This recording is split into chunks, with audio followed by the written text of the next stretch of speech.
অপেক্ষার প্রহর শেষ হচ্ছে। অবশেষে ভক্তদের আক্ষেপ কমিয়ে আর্জেন্টিনা দলে ফিরছেন পাওলো দিবালা, এমনটি জানা গেল কোচ লিওনেল স্কালোনির কাছ থেকে। কোপা আমেরিকার স্কোয়াড থেকে বাদ পড়েছিলেন শেষ মুহূর্তে, কিন্তু এবার তাকে নিয়ে সুখবর দিল আর্জেন্টাইন বস, সাথে আরও একবার ভক্তদের সুযোগ তার ম্যাজিক দেখার। সব মিলিয়ে তবে জাতীয় দলের হয়ে মাঠে ফিরবেন পাওলো দিবালা কবে এবং সেই সম্ভাবনা নিয়ে বিস্তারিত জানব রিপোর্টে।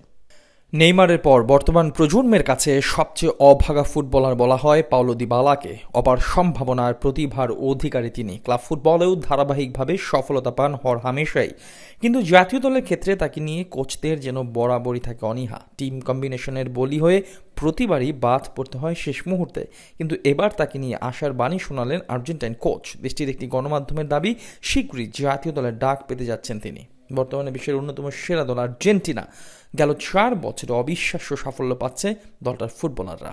2020 সাল থেকে 2024 সাল পর্যন্ত মোট 4টা মেজর ট্রফি জিতেছে তারা। প্রায় প্রতিটা বিভাগে আছে একাধিক পরীক্ষিত তারকা, তাই স্বাভাবিকভাবেই সেখানে স্কোয়াডে জায়গা করে নিতে কঠিন লড়াই করতে হয় নিজেদের মধ্যে। সেখানেই বারবার পিছিয়ে পড়েন পাওলো দিবালা। মেসির পর বর্তমান জেনারেশনের মধ্যে আলবিসেলেস্তা দলের সবচেয়ে প্রতিভাবান ফুটবলার ছিলেন তিনি। তাকেই একটা সময় ভাবা হতো LM10-এর যোগ্য উত্তরসূরি, কিন্তু টিম কম্বিনেশনের কারণে বারবার বাদ পড়তে হয়েছে তাকে। আবার অনেক সময় দেখা যায় স্কোয়াডে থাকলেও একাদশে সুযোগ পেতেন কালে ভদ্রে।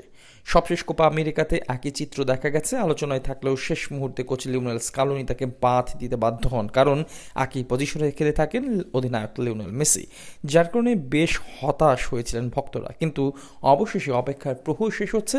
সামনে বিশ্বকাপ বাছাইয়ের দলে সুযোগ মিলতে পারে তার, এমন তথ্য এসেছে আর্জেন্টিনার একটি সংবাদ মাধ্যম থেকে।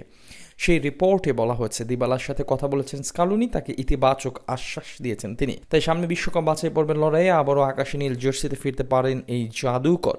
আগামী মাসের শুরুর দিকে চিলি আর কলম্বিয়ার বিপক্ষে একটি করে ম্যাচ খেলবে আর্জেন্টিনা, সেখানেই রাখা হবে তাকে।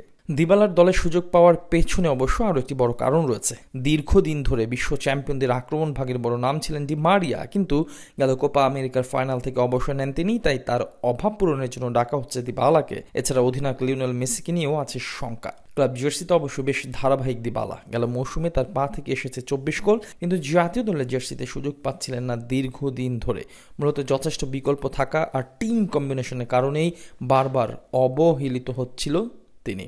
কিন্তু এবার ভক্তদের হয়তো আক্ষেপ ফুরাচ্ছে, কারণ মেসির মতোই আর্জেন্টিনা অনেক ভক্ত সমর্থকরা তাকেও পছন্দ করেন, তাকে মাঠে দেখার জন্য অধীর আগ্রহে থাকেন।